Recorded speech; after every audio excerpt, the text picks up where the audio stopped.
people. Uganda ebadde messed up, getting messed up by lawyers. Yep. Binaisa Godfrey, bamitanga senior council, Queen's Council. Mu 1967, yakyusa constitution nakola ebintu byeyateekamu. By 1969, abantu bali batandise okwekola obumulumulu nga batandisewo obubiina bw'abayeekera. Nga kiva ku ttaka. Kino kye mulaba egazi. Kyatandikanga bino abantu beboogera ebyekijegajega mbu ettaka lyonna libeere lya gavumenti. Eno yensi yokka gye ndaba abantu nga bali professional nga bayita professor ng'ayogera ekintu nga tamaze ku analyzinga social, legal, economic, political and technological risk eryembedde mu ekyo ky'ayogerako. Tujjukire nti Uganda yo abantu bagiraba ng'ensi naye Uganda continent erina ensi ez'enjawulo eziri divided into regions by tribes that even have their leaders. True. Uganda erina different cultures. Buli ensi weebeera ne different cultures balina attachment ku ttaka kubanga ekifo ebiri culture babikolera ku ttaka. Kati gwe bw'onoogamba nti ettaka lyonna eriri mu Uganda lifuuke lya gavumenti nga gwe bw'olowooza. First of all, constitution yaffe tekkiriza gavumenti kutwala ttaka ly'abantu bw'ekyo. Semateeka mwennyini. Semateeka. Singa etteeka lyonna likolebwa nga likontana ne constitution, etteeka eriba null and void. Kati lyawunya baprofesa bano abamu engeri gye bava ne boogera ebintu bw'ebityo. Ebintu ebyo I mean, I'll give you an example. Ministry of Education presently has been misled. How? PTCs are closed. Wagizewo ne mandate egamba nti buli musomesa alina okuba ne university degree. Which is a very good policy. Musomesa alina degree. Musomesa n'ona sala yagomagala ko degree. But the president wano what was president bagala kasoma na senior 6 level. Oba kansala tebafaayo. I don't want to be political. Let me tell you the mathematics behind that decision. That was made by the Minister of Education, Mama Janet, was misled by the technocrats. But technocrats wamubuzaabuza. Bw'ogamba nti PTCs ziveewo, abantu abadde bazikolamu bagenda kukola ki? Kye kisooka. Ekyokubiri, osasula ssente mmeka omuntu running a PTC. Abasomesa abadde bava mu PTC obasasula ssente mmeka. Bw'okola cost benefit analysis, katugambe omusomesa amusasula emitwalo 3. Okufuna digiri kyetaagisa ssente mmeka? Ssente ziwerako ssebo. Buli nsi ebeeramu kye bayita artisans abasoma mu technical college n'ebeeramu ne academics abasoma mu university. There is nothing important about having a degree. Nothing. Are you sure? Why? I know people in the world who have got technical qualifications who are very good. I'll give you a case in hand. Mu engineering society, waliwo mukulu bamuyita Professor Senfuma. Professor Senfuma yava mu technical line. Nalyuka adeno mu academics. He is one of the best structural engineers this nation has. That if Professor Senfuma died today, we would be in trouble. Okay. So, when we are looking at things, tukole risk analysis. Tumala kwogera bwogezi bintu nga tetubiscopinze bulungi. Ekyettaka ate n'ekirala. Tuve mu kulowooza mbu Jjuuko Joseph abayina PhD amanyi. Bono bagaya bamu abayina PhD balina bubezi PhD bipapula. Tebalina practical experience yakola bintu bino. Mu nsi endala Tariku obanga kati olabanga bokola mu media. Babeerawo abaana nga basoma masters mu journalism. Ensi ezo zinoonya nti Tariki waliyo gaya bwaki ategeera communication eya talk shows mu nsi eyo nti bagaya abo baliwa nti Tariki waliwo bwati ku NBS waliwo bwati ku NTV abo bagaya beba basomesa muki mu universities ne basomesa abantu ebintu ebiri practical. The people abantu abasomesa Makerere, you know, Makerere has been monopolized, and the universities have been monopolized by politicians, by academics who don't even have practical experience. So all the guy nga professor nga yogera ebintu n'otunulira boti yogera rubbish. Now we go back to that. Bwe bakola binayisa lawyer kino kyenyini kyolabye kya public land kyatandika ne babinaayisa binaayisa teyakola tteeka eryo kubanga yali ayagala nnyo gavumenti ebire n'ettaka binaayisa yali mulangira ng'obwongayo bumugamba nti engeri Obote gyagobye Muteesa ono asobola okununda nzineembakabaka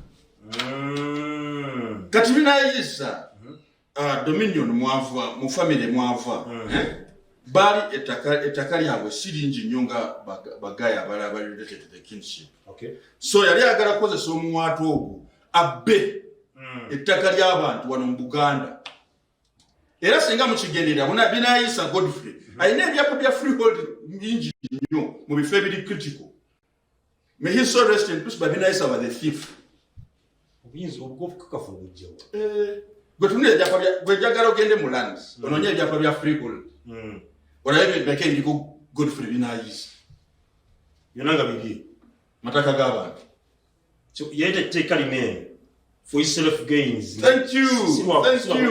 Thank you. Kati mu 1969 ne batandika okukola obumulumulu obwo bwagenda mu nsiko ne badestabilizing Uganda. In fact mu Uganda mulimu ruling budgeta Uganda National Roads Authority vs Irumba and Migli ya 2015 ya Supreme Court.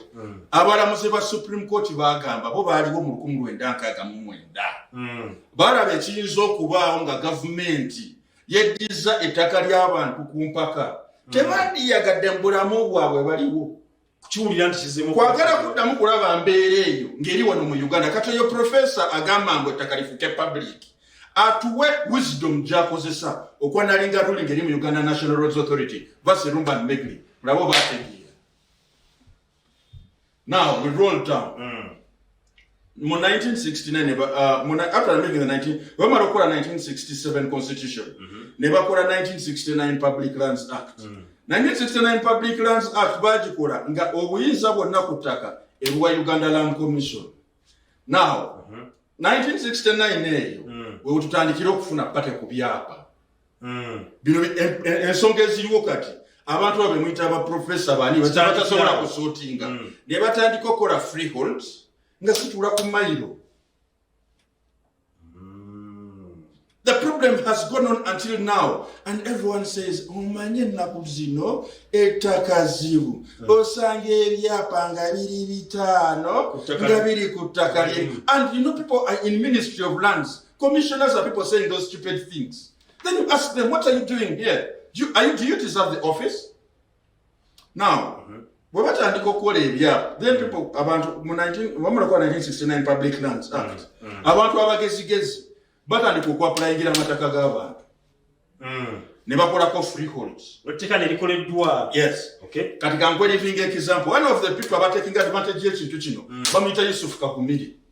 Yusuf Kakumiri yapulayingira block 265 to 269 awo mu Lubowa n'atayitiringa ettaka lya Yusuf Suna Kiweewa under Mitchell Courts and Uganda Company Limited.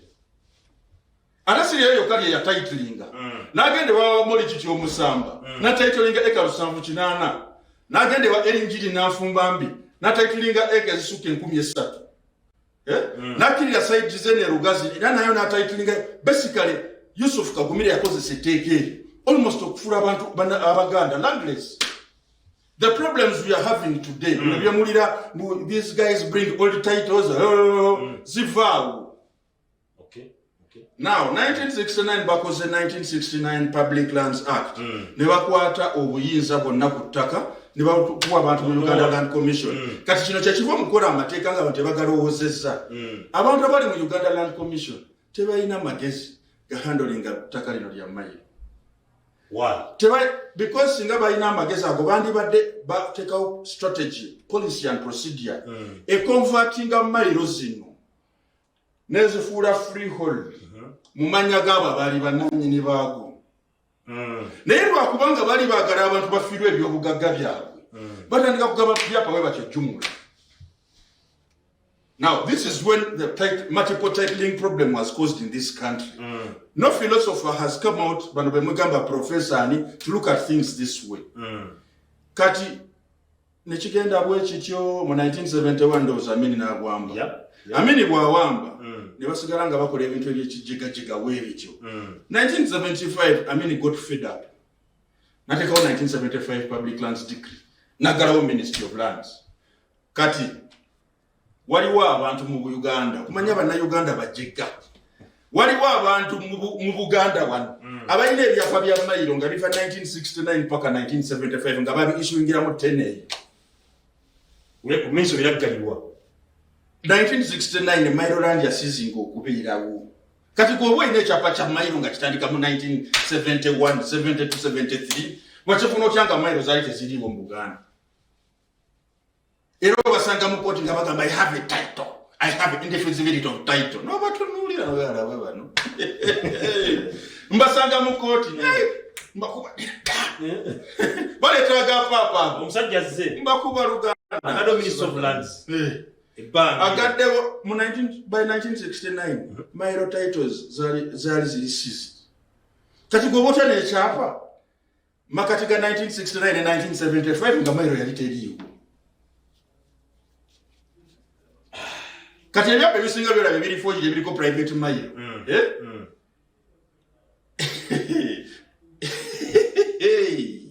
bivaawo and it is so funny that all the people are proud that they have forged titles and they're even using them in banks to borrow. Olwatwogera nsonga za ttaka n'ameefuga g'eggwanga Uganda. Ameefuga so n'ettaka. Tutuse ku 1975 omukulu Amin ataddewo decree. Eby'ettaka byonna n'abikola ki? N'abigalawo. Katono nnyo tova kwesitivi katudde tuli ku decree y'omukulu omugenzi Idi Amin Dada wetukomye. Katukomye mu kifo ky'okubiri tubenga tweyongera n'ensonga z'ettaka n'ameefuga g'Uganda.